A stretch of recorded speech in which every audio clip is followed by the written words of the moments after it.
के अंधेरे में अक्सर कुछ राज छुपे होते हैं, ऐसे राज जो सिर्फ वही लोग समझ पाते हैं जो उन्हें जीते हैं। ये कहानी है एक ऐसे राज की, एक राज जो एक छोटे से गांव के पुराने महल में छुपा हुआ था।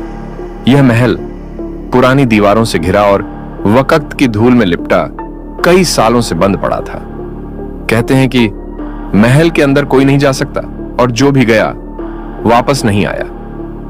एक रात सूरज, एक जवान और जोशीला रिपोर्टर, उस महल के अंदर उस राज का पता लगाने चला गया। उस रात चांदनी भी कुछ अजीब थी, हल्की हल्की बर्फ की तरह ठंडी, पर माहौल में एक गर्मी थी, एक अजनबी सा बोझ। सूरज ने अपना टॉर्च जलाया और उस पुराने महल के दरवाजों को धक्का दिया। जैसे ही वो अंदर कदम रखता है, हवा एकदम ठंडी हो जाती है और उसके कान में सिर्फ एक आवाज गूंजती है, यहां से चले जाओ। पर सूरज नहीं रुकता, वो आगे बढ़ता है, एक एक कदम के साथ महसूस करता है जैसे उसके आसपास कोई है पर दिखाई नहीं दे रहा। फिर एक कमरे के अंदर जाते ही वो रुक जाता है। कमरे के कोने में एक पुरानी अलमारी है जिस पर एक लाल रुमाल बंधा हुआ है।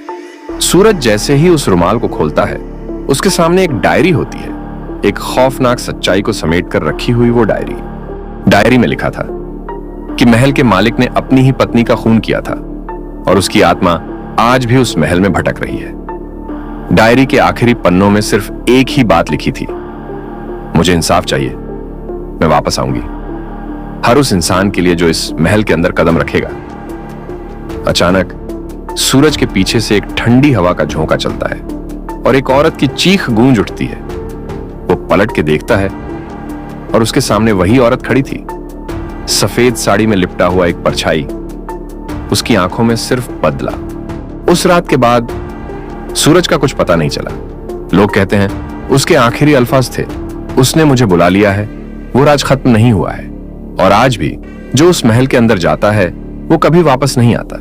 शायद आप भी कभी उस महल के पास जाएं, पर याद रहे वो राज आपको भी अपनी लपेट में ले सकता है।